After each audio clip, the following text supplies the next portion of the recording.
Hello and welcome to this presentation on MIME types. This presentation is accessible to everyone, but the second half will have a greater focus on digital preservation and therefore may be of greater interest to those in the record-keeping sector.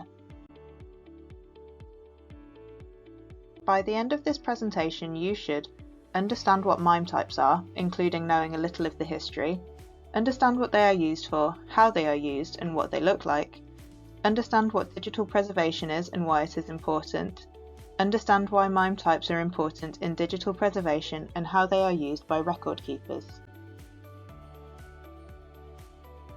What is MIME and what is its history? MIME has nothing to do with silent performers, but is an acronym that stands for Multi-Purpose Internet Mail Extensions, and it was created to extend what were the limited capabilities of email. Since their creation, they have become important in the transfer of data between machines, including computers, servers and clouds. Because of their current function outside of email, MIME types are also known as media types to acknowledge their use in all web-based machine communications.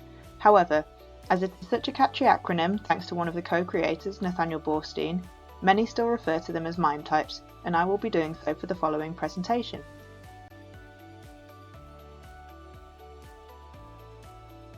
To begin with, I will give a little background of MIME types which will help you to understand what they are.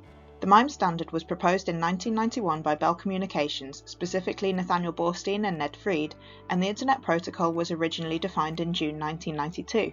MIME types were originally created to allow emails to be sent and received to include more than just English text. MIME types allow emails to send and receive pictures, audio, videos, text with different formatting like text breaks, and non-ASCII characters. ASCII characters were created for English use, and thus without MIME types, emails in Japanese, Mandarin, Cyrillic, etc. would not be readable or usable. Emails originally used Simple Mail Transfer Protocol, SMTP, to send and receive mail, but this only allowed simple transfer of information, meaning plain text. MIME types were created to allow people to communicate in different ways via email. MIME types were originally created for communication via email. They are now imperative for any web-based machine communication, including servers and computer-to-computer communication. MIME types are now used for more than just emails, and they are vital in web-based machine communication, as machines do not function the same way as humans do. You and I can usually tell how digital material is formatted based on their file names. For example, we can tell something is a PDF because of the .pdf at the end of the file name. However, machines cannot read in the same way that we can, so they need different information and different headings to understand how to view and display something they send or receive. This is called file format identification, and MIME types are one form of file format identification.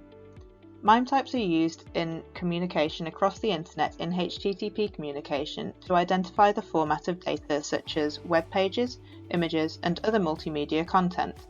They are also used to select the correct application for display when digital material is transferred. MIME types are one of the building blocks used by machines to display digital material in a usable way, by allowing them to select appropriate applications for the type of data that is indicated by the MIME type. This is vital for machine communication and for our understanding of digital materials. There would be no use in opening an audio file in a PDF viewer like Adobe, as the information would not be presented correctly and we would not be able to use it. MIME types are also useful in digital preservation and as another piece of information in Record Keeper's Toolkit, so I will come to that later. To summarise, MIME types are used in all web-based machine communication, as they are one of the building blocks of how computers communicate with each other.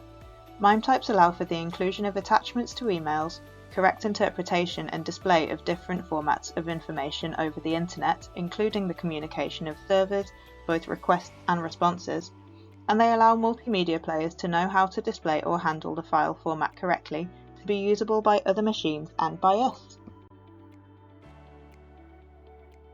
MIME types are metadata included in some digital materials as a header. They are made up of a content type and subtype separated by a /. Two of the most common or recognisable MIME types are text/plain, which is unformatted plain text, and text/HTML, which is HTML formatted text. The Internet Assigned Numbers Association, IANA, has a list of MIME types which can be added to with an online application.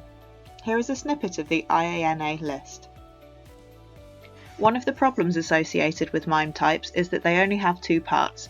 This means that they have quite broad classifications and different file formats have the same MIME type. MIME types can be used as a form of file format identification, which is an important part of digital preservation. But before looking at this further, I will briefly explain what digital preservation is and why it is important. Digital preservation is the ongoing action that record creators, archivists, records managers, and anyone who interacts with digital records undertake in order to maintain and ensure long-term access to digital information. Digital preservation is about identifying and mitigating risks and threats to digital materials, their reliability, integrity, authenticity, and usability. Digital preservation is particularly difficult and important because digital materials are so fragile. This fragility comes from the interdependencies on technology to access the information. For example, while you can read a physical book as it is, you cannot read a USB stick without several other technological relationships. This puts digital information at risk because if just one of these links in the technological chain fails, the information may be compromised, lost, or become unusable. At best, this can be annoying for an organisation, institution, or individual. At worst, it can be detrimental to their functionality or reputation. With this definition and understanding of digital preservation and its importance in mind, we come back to MIME types and why they are an important part of digital preservation. As mentioned before, MIME types can be used as a form of file format identification. They provide a standardized way to identify the format of data being stored or transferred within a digital object. Standardized checks are vital for ensuring the data maintains its integrity by ensuring that the correct MIME type is associated with a file or record. By checking the MIME type and other file format identifiers, we can ensure that digital material remains unaltered or uncorrupted. As MIME types are a file format identifier, they can also be used for data retrieval. This is because applications can identify and retrieve the data quickly and accurately, ensuring that the material is accessible and usable when it is needed. There is no point in preserving something if you then try to use it and it won't actually open. This is all to say that MIME types can be used by an organisation to understand their digital materials. This understanding is important in both management and transfer of digital materials to ensure their integrity, authenticity, and usability are maintained. Organisations can check or verify this by analysing the metadata, including MIME types, associated with the digital material or collection regularly, but particularly when the digital material is being ingested by or migrated to, in other words, transferred into, an archive to understand what file formats are being used.